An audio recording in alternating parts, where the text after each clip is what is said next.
Good afternoon, I guess, right? Good afternoon. I want to thank the Borough President for continuing this tradition of having the Memorial Day event in the Memorial Garden that was put here, I think, by Claire Schulman, if I'm not mistaken, a very long time ago.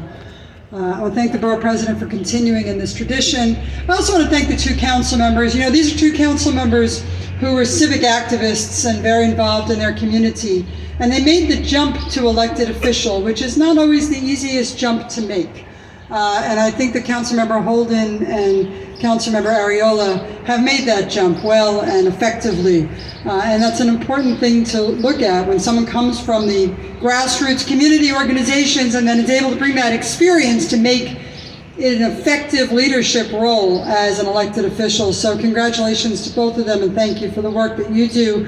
Thank you to the Borough President for continuing the funding for our veterans, continuing having the Veterans Mayoral Agency, if I'm not mistaken, is still here and continues to be in the Borough President's office. I want to congratulate the honorees, Staff Sergeant Catalina Gaviria, the Marines, First Sergeant Neil Jordan from the New York National Guard, and Sergeant Raymond Ramos, New York National Guard. I believe that the sergeant is part of our advisory council as well. And to the Borough President for allowing me here today. You know, we now go to each other's events, so it's very good. So we get to honor veterans twice on Memorial Day.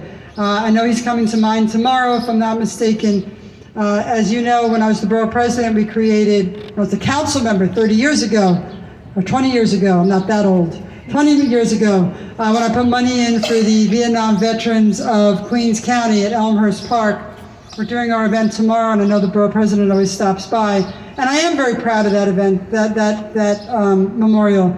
It was the way that I could memorialize and honor those individuals from Queens County from the Vietnam War. Those of us from my generation, I don't think that I am that baby yet, Bob. I think I'm a little bit after, if I'm not mistaken. But you know, I have the memories of men coming off the buses and being chastised and being insulted by individuals as they came home from Vietnam. And that is a very, very strong memory to me as a child. My brothers were older than me. I remember the cards coming in every day and the call. And so I wanted a way as an elected official to honor especially those that served in the Vietnam War. Also, Councilman, because of my childhood and the memories that I had. And I wanted to pay respect and honor until those veterans finally welcome home. And so I was excited for that. We're excited to honor all weekend in parades and the way that we do that. And to remember that Memorial Day weekend is not just about barbecues, right? It's a little bit about barbecues because we have a day off on Monday and it's the beginning of the summer, so that's nice. But it really is about paying honor and tribute and taking moments of silence, and remembering that the reason that I can put my two kids to sleep every single night in their bed in a safe country is because those of us that fought for us and those of us that died.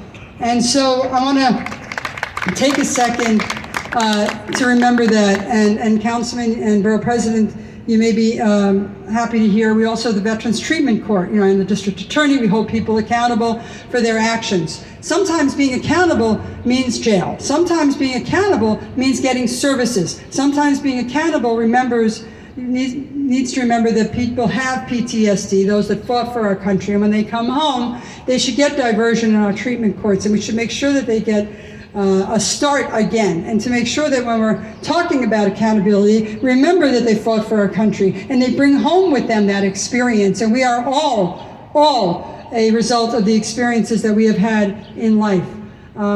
Since I've been the DA, 229 veterans have been referred to the program for diversion. 213 veterans have completed the program. And so we are very excited about those numbers and continue to refer people to veterans courts, because that is part of accountability, but it's also making sure that those individuals that suffer from PTSD get on the right track. And if we can be helpful on that, we want to do that. But today's about those that died for our country and about honoring those that served. So to those that are being honored, congratulations to you today. For those that I see every single year, we will continue for as long as I'm here to come out to the parades and to the ceremonies honoring those. Sometimes it may entail a barbecue or two, but it will always, always have moments of silence for those that we lost. Thank you very much. God bless.